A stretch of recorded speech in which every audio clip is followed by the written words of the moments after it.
जानता ही नहीं है और उस विषय में उसका कुछ प्रयोजन बोध भी नहीं है, वो कुछ जरूरत समझते ही नहीं कि हमारे मानव जीवन के लिए बहुत ही जरूरी है भजन करना। वो समझते ही नहीं क्या भजन करना है। खाओ पियो, इस संसार में आए हैं, खाओ पियो, मौज मस्ती करो, आनंद लो। आज आनंद प्राप्ति के लिए जो भी किया जाए वही करो। आप बैठे बैठे भजन करो, नाम करो, उसमें क्या होता है। तो उनका पहुँच है नहीं, वो ऐसे ही जानते हैं, उनका विचार बुद्धि ऐसा ही है, तो उनको क्या समझाया जाए। तो इसको कहते हैं स्थूल स्थूल बुद्धि संपन्न ये गृहस्थी संसारी लोग, बहिर्मुख लोग।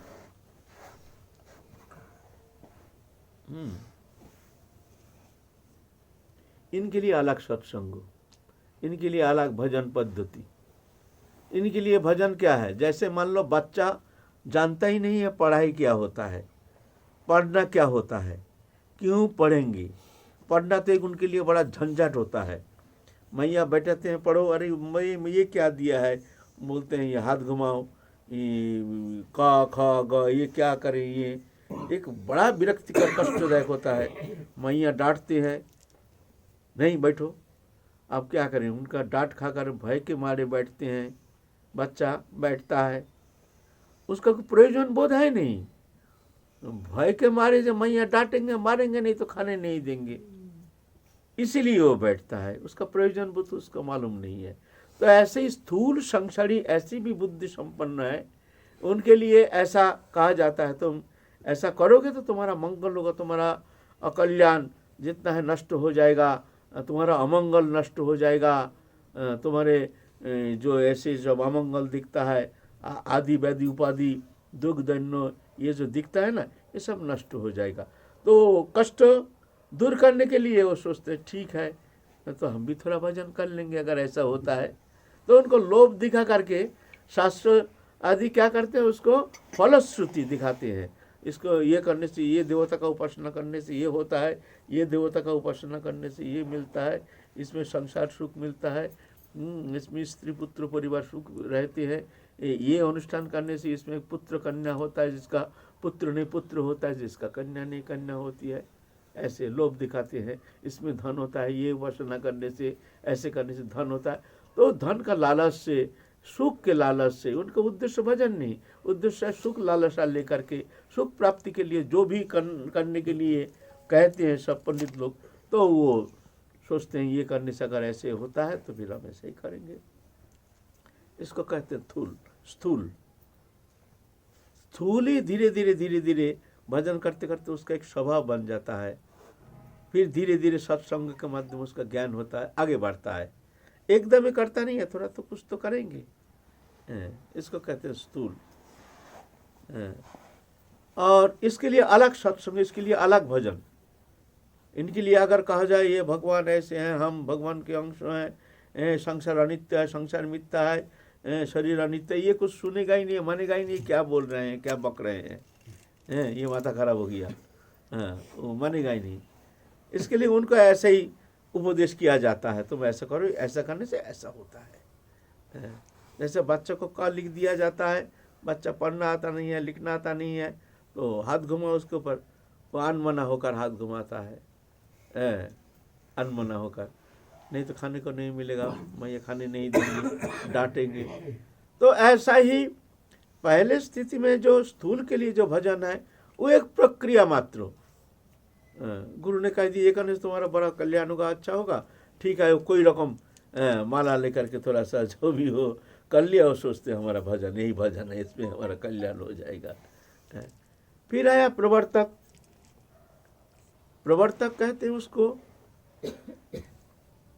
जो गुरु कृपा से, भगवत कृपा से, महत कृपा से उसका ये ज्ञान हो गया संसार अनित्य है और सुख शून्य है, शरीर मैं नहीं, शरीर संबंधी वस्तु मेरा नहीं, मैं भगवान का हूँ, भगवान मेरा है, ये सत्य। अब इसका बोध ऐसा हो गया, वो जान गया। लेकिन संसार में फंस गया है, जान करके क्या होता है, वही विषय चित्तवृत्ति आसक्ति रहने के कारण विषय में ही आवेश, जानबूझ करके भी बार बार घूम फिर करके वो विषय चिंता, विषय कर्म, इसी में ही वो समय बीत जाता है। भजन करने के लिए उसका समय होता भी नहीं, वो ज़्यादा आग्रह भी कर नहीं पाता है, ऐसे उलझ जाता है संसार चक्र में। जानता है संसार अनित्य, दृश्य मन जागतिक पदार्थ अनित्य जान गया है, लेकिन कुछ कर नहीं पाता है। पूर्व संस्कार वश, तीव्र संस्कार के कारण, संसार वासना के कारण जान करके भी थोड़ा सा करने के लिए प्रयत्न करता है। हाँ हाँ करेंगे, कुछ भी समय निकाल करके, अच्छा लगे ना लगे, खुद ही आग्रह करते हैं भाई हमको भजन करना चाहिए, भजन करना। कभी सत्संग जाते हैं, साधु संग जाते हैं, तीर्थ पर्यटन में जाते हैं, लेकिन वहाँ तक ही सीमित है, आगे वो बाढ़ नहीं पाता है। लेकिन जान गया है कि हमको ये संसार से जाना है, संसार से हमारा कोई संबंध था नहीं, है नहीं, होगा नहीं, होता नहीं, हो नहीं सकता, ये जान गया है। लेकिन पूर्व संस्कारवश वो मजबूर होकर संसार कर्म में आसक्त होकर के वो कर्म करने में मजबूर हो जाता है। इसको कहते हैं प्रवर्तक। अब वो चेष्टा कर रहे हैं ये संसार इससे मुक्त होकर के आगे बढ़ने के लिए प्रयत्न करते हैं, साधन चेष्टा करते हैं, खुद ही इच्छा करके ही प्रयत्न करके साधन चेष्टा में आगे बढ़ने के लिए कोशिश करता है ये प्रवर्तक। फिर साधक, अब उसका संसार से उब गया है, अब चलो अब संसार में रहने से हमारा मानव जीवन चौपट हो जाएगा, किसी भी कीमत पर इसको मान्यता नहीं, जोर करके कैसे भी हो कोई भी उपाय अवलंबन करो, इसको कैसे भी हो इससे छुटकारा मिलना चाहिए इसी जन्म में, नहीं तो बहुत भारी भूल हो जाएगा। हम संसार चक्र में आवर्तित होकर के फिर काल चक्र में ना जाने कहाँ से कहाँ फेंक देगा, कौन माया चक्र में पड़ करके कौन जोनी में जन्म दे, कोई ठिकाना थोड़ी है। जब हमको मानव जीवन मिलेगा, सुंदर मानव जीवन मिलेगा, अगला जन्म में फिर जाकर हम खूब भजन करेंगे। अरे काल चक्र, अभी तुमको मानव जन्म मिला है, अभी तुम कुछ कर नहीं पाया, तो आगे जन्म के लिए तुम कैसे निश्चिंत होकर बैठे हो? जो तुम्हारे सामने मिल गया है उसी को तुम काम में लगा नहीं पा रहे हो, और उधर तुम सोच रहे हो आगे जन्म में हम कुछ कर लेंगे। पागलपन है। जो मिल गया उसी को हम व्यवहार में ला नहीं पा रहे हैं, और इसको तो हम ओवरलुक करके, अनदेखी करके हम अगला जन्म के लिए बैठे हैं, अगला जन्म में भजन करेंगे। ऐसे पागलपन है ना, ये तो माथा खराब है, ऐसा थोड़ी होता है। अगर तुम्हारे मन में ऐसी इच्छा है हम अगला जन्म में खूब भजन करेंगे, ये जो जन्म गया इस जन्म में तो हमारा भजन हुआ नहीं, हो नहीं पा रहा है, हम अगला जन्म में अगर मनुष्य जन्म मिल गया तो तीव्र भजन करेंगे। अगर मन में तुम्हारा ये संकल्प है तो एक काम करना, रात को जब सो जाओगे, सुबह जब जागोगे तो तुम समझ लेना हमारे ये दूसरा वही जन्म, जिस जन्म के इंतजार में थे हम, मनुष्य जन्म, वो जन्म हमको मिल गया है। करके दिखाओ, करके दिखाओ। काल प्रभात ही तुम्हारे लिए मान लो नया जीवन है, तुम जो संकल्प किए थे उसको पूर्ण करो, करके दिखाओ। कल्पनावादी, भाववादी, आशावादी, दुर्बल चेष्टा, अलस बुद्धि और संकल्प करते हैं हम अगला जन्म मनुष्य जन्म पा करके हम संसार चक्र से मुक्त हो जाएंगे, साधन भजन तीव्र। अरे पागलपन है, ऐसा होता नहीं है। जो करना है अभी करो, आज करो, इस मुहूर्त करो। ये समय जा रहा है, सबसे कीमती समय। जो गया, जो समय बीत गया वो तो हाथ में आने वाला है नहीं। जो सामने समय है, काल के लिए हमारे जो इंतजार कर रहे हैं, जो समय, उसका कोई ठिकाना नहीं, क्या होगा ना जाने। और खराब दिन आ सकता है हमारे लिए, और भी बुरा दिन आ सकता है। शायद ऐसा भी हो सकता है हमारा शरीर साथ नहीं देगा, ना जाने ऐसा कोई व्याधि हमको पकड़ लिया तो फिर क्या करेंगे? किस भरोसे में तुम बैठे हो? पागलपन। सबसे बुद्धिमत्ता क्या है? वर्तमान आज के दिन, अभी के समय को काम में लगाओ। एक पल, एक क्षण हो चाहे ना हो, एक एक पल हमारे सामने बहुत कीमती है। हमारा मानव जीवन का सवाल है, हमारा संसार चक्र से मुक्त होने का सवाल है, हमको ये अंधकार कूप से मुक्त होने का सवाल है, ये दावानल पीड़ित संसार चक्र से मुक्त होने का सवाल है, 84 लाख जोनी के चक्कर से मुक्त होने का समय है।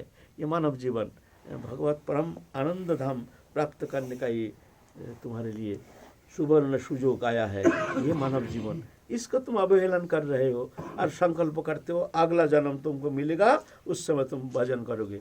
ऐसे करके हमारे ना जाने कितना अनंत जन्म बीत गया है, हम ये काल चक्र में घूम रहे हैं, ये आशा लेकर के सुख मिलेगा, सुख मिलेगा, माइक वस्तु दृश्य मान जागतिक पदार्थ में आसक्त हो करके बस भोग वृत्ति लेकर के इसी के पीछे भाग रहे हैं और संकल्प करते हैं हमको आगे चल करके अच्छा सुंदर मानव जीवन मिलेगा। पागल कहीं के, ये पागलपन है। तो साधक कौन होता है? वो जानता है जो अब हमारे सामने यो समय आ गया है, आप किसी कीमत पर इसको छोड़ना है नहीं, किसी भी कीमत पर।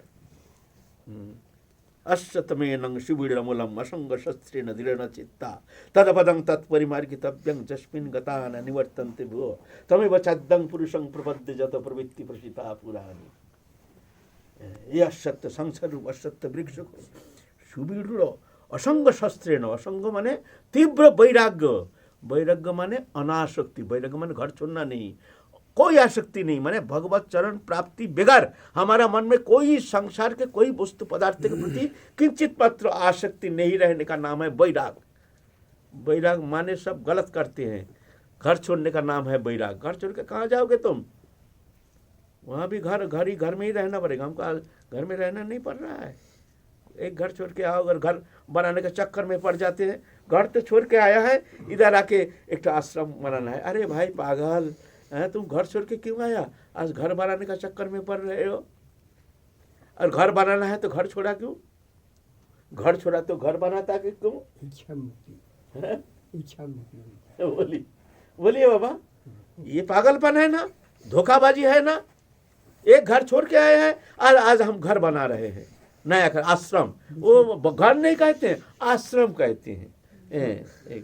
अपने को मूर्ख बना रहे हैं, संसार को भी मूर्ख बना रहे हैं। आश्रम बनाना चाहते हैं, वो भी घर से ज़्यादा अच्छा कोठी, अच्छा घर, बहुत सारे बड़ा अच्छा सारे घर होगा, बहुत लोग भक्त लोग आएंगे, रहेंगे, खाएंगे पिएंगे, उसके लिए रहने का समस्त व्यवस्था, ये सब माया चक्कर है।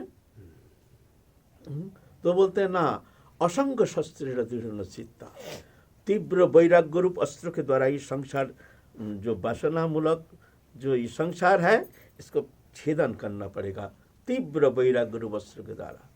तदपदं तत्परिमार्गितव्यं जस्मिन् गता न निवर्तन्ते भुवः। फिर जिसके चरण कमल प्राप्ति करने से फिर संसार चक्र में कभी फंसता नहीं है। मैं उस परम पुरुष के चरण में शरण लेता हूँ, ऐसा बोल के संसार से निकल पड़ो। ऐसा थोड़ी है।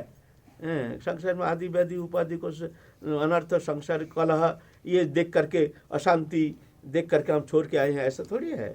तीव्र वैराग्य, भगवत प्राप्ति हमारे जीवन के एकमात्र उद्देश्य जान करके, तीव्र वैराग्य ले करके भगवत प्राप्ति का तीव्र साधन चेष्टा ले करके संसार छोड़ के फिर जाके चलो वृंदावन, तब जाके तुम्हारा साधन होगा। और कोई संकल्प लेकर के, कोई हल्का वैराग्य लेकर के, नौकरी नहीं, खाने का नहीं, पीने का नहीं, घर में अशांति कलह, चलो चलो वृंदावन चलो, वहाँ चलो माधुकरी करेंगे, खाएंगे, इसमें थोड़ी भजन होता है। तो ऐसा करके जो भगवत प्राप्ति उद्देश्य लेकर के जो वृंदावन में आ गए हैं भजन करने के लिए, उसके कहते हैं साधक। इनको सिखाने का आवश्यकता नहीं है, भजन करो भजन करो भजन करो। इनका व्याकुलता, इनका आग्रह, इनका उत्कंठा, ये स्वाभाविक प्रेरणा देते हैं भजन के लिए। ये भजन बिना समय को बीता जाने नहीं देते हैं। थोड़ा सा भी बीता समय नष्ट हो गया तो बहुत कष्ट पाते हैं, हमारा समय जा रहा है। हर काम में, हर स्थिति में मुख में नाम, प्रभु के चिंतन, प्रभु हमारा समय जा रहा है। हम कहाँ फंसे हैं? घर छोड़ के आए हैं यहाँ वृंदावन में, यहाँ भी वही माया का चक्कर, यहाँ भी रुपया पैसा, यहाँ मान मर्यादा प्रतिष्ठा, धन दौलत, कुटुंब, यहाँ भी हमारे, वहाँ तो बेटा बेटी अपना किसी कुटुंब छोड़ के आए हैं, यहाँ चेला चेटी, इनको हम कुटुंब बना रहे हैं। ये इनकी प्रेम में फंस करके यहाँ भी एक संसारी जैसे जीवन, आओ बैठो खाओ दाओ पियो जैसे गृहस्थी रचना कर रहे हैं यहाँ, छद्म गृहस्थी। यह बहु परिवार हो गया, यह बहु परिवार हो गया, वो तो दो एक या हजारों। तो साधक जो होता है, ये साधक अवस्था स्वाभाविक भजन प्रवृत्त होता है। उसको भजन करने के लिए कोई प्रेरणा का आवश्यकता नहीं है, उसका अंतःकरण ही मानने के लिए तैयार नहीं। किसी भी अवस्था में भजन छूट जाए, थोड़ा सा कमी आ जाए, वो सहन नहीं कर पाता है।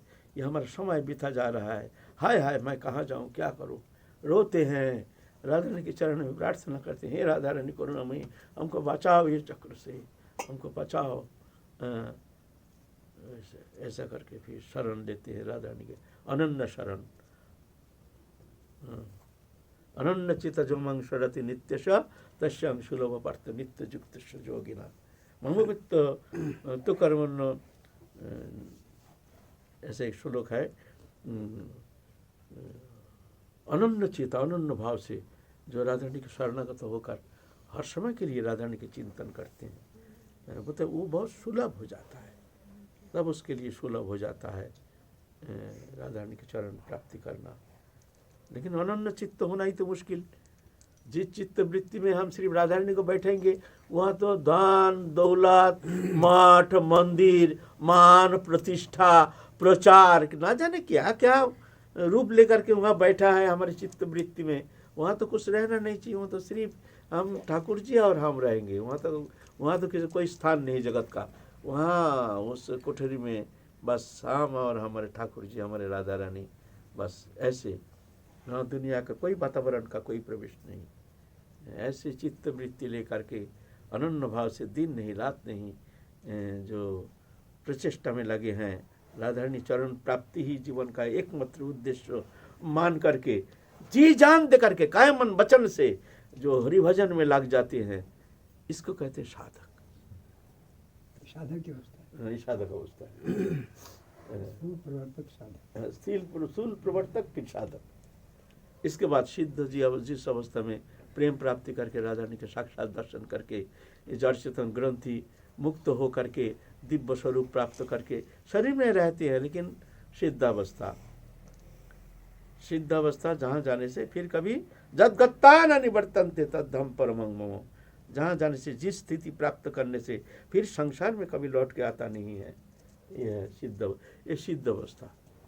उस समय के लिए भजन नहीं, भजन छूट जाता है, भजन का आवश्यकता नहीं। उस समय श्री आनंद आनंद, श्री भरी कथा रूप आनंद अमृतो प्रवाहिनी कथा, बस उसमें वो तन्मय होकर के भक्त मुख से हरि कथा सुनते हैं और आनंद में रहते हैं, उनके लिए सब मुक्त हो जाता है। ये चार अवस्था है ना। भगवत कथा प्रचार प्रसार भी बंधन का कारण है। और क्या, दो प्रकार का है। एक होता है भगवत कथा प्रचार, जैसे यहाँ हो रहा है, ये कोई प्रचार के लिए नहीं हो रहा है। यहाँ आए हैं भक्तों, तुम कुछ जानते हो तो सुनाओ हरि कथा। समय थोड़ा कीमती है, जो हरि कथा सुन करके हम अपने आप को पवित्र करें, सब सुने। हमारा भी समय कम है, चलो थोड़ा सा जितना जानते हैं ठीक है, थोड़ा सा कहो। लेकिन उद्देश्य ये नहीं कि हम हरि कथा प्रचार करेंगे। प्रचार का भावना भीतर में, प्रचार का वासना के पीछे बहुत कुछ कामना रहता है। प्रतिष्ठा, हम बड़ा पाठक कथावाचक बनेंगे, सब मान्यता हमारे कथा में सब प्रभावित हो जाएंगे, हम संसार को पूरा बदल देंगे, एकदम ऐसे जो अभिमान लेकर के कथा प्रचार वासना लेकर के कथा प्रचार करते हैं, वो भावना, वहाँ हरिभक्ति प्राप्ति उद्देश्य नहीं, इस जीवन में राधा रानी के शरण प्राप्ति उद्देश्य नहीं, कथा प्रचार ऐसा नहीं होना चाहिए। वो तो बंधन का कारण हो जाएगा, फिर उसी में ही वो जिकड़ जाएगा, फिर आगे मार्ग उसके लिए चलना मुश्किल हो जाएगा, है ना। ये ऐसा है। परंतु बाबा जिसमें कोई इच्छा नहीं है, इच्छा नहीं हो, उसमें कोई इच्छा नहीं, पैसा का इच्छा नहीं, कोई इच्छा नहीं हो, सिर्फ प्रचार रहता, उसका कैसे?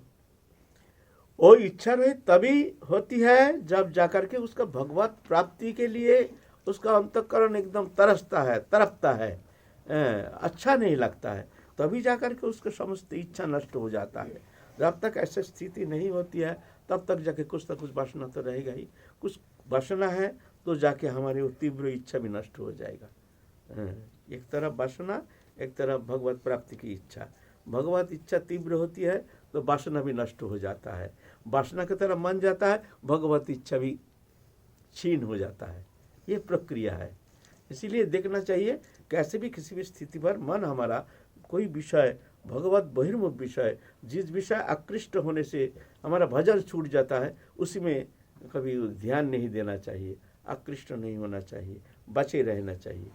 तो जाके धीरे धीरे साधन। भावन में जितने भक्ति का सभी जन सब नष्ट हो जाता है। भावन है। कोई करना तो है, बाहर में हम जा रहे हैं धार्मिक आवरण है, कामना हुई आवरण में वो सेवा है और सेवा और सेवा है। कामना में कुछ कर भी नहीं करेगा, तो कामना से मुक्ति कराएगा यहाँ बाबा। ये सेवा, गौ सेवा, ये संत सेवा, ये करेंगे। हमारे गुरु भाई आता है, कोश का महत्व हमको बताता है। गौसेवा है हमारे, ये है गौसेवा माने हम जानते हैं 10 किलो दूध देती है, ऐसा बहुत सुंदर गाय होना चाहिए, तो जाके हम सेवा करेंगे। उनके सेवा करने से हमको बड़ा फल मिलेगा। क्यों भाई? बूढ़ा गाय, जो लंगड़ा लूला गाय है, ऐसा गाय ला करके सेवा करो जहाँ कुछ लोभ लालच नहीं है, परमर्थ ज़्यादा होगा। तो हमको गौ सेवा नहीं, दूध सेवा का महत्व है ज़्यादा हमारे पास, और उसको कहते हैं हम गौ सेवा। हमारे एक गुरु बहन है, हमारी निजी गुरु बहन, एक तो राधा कुंड में रहती है, वो दूधिया जो दूध देती है वो गौ नहीं रखती है।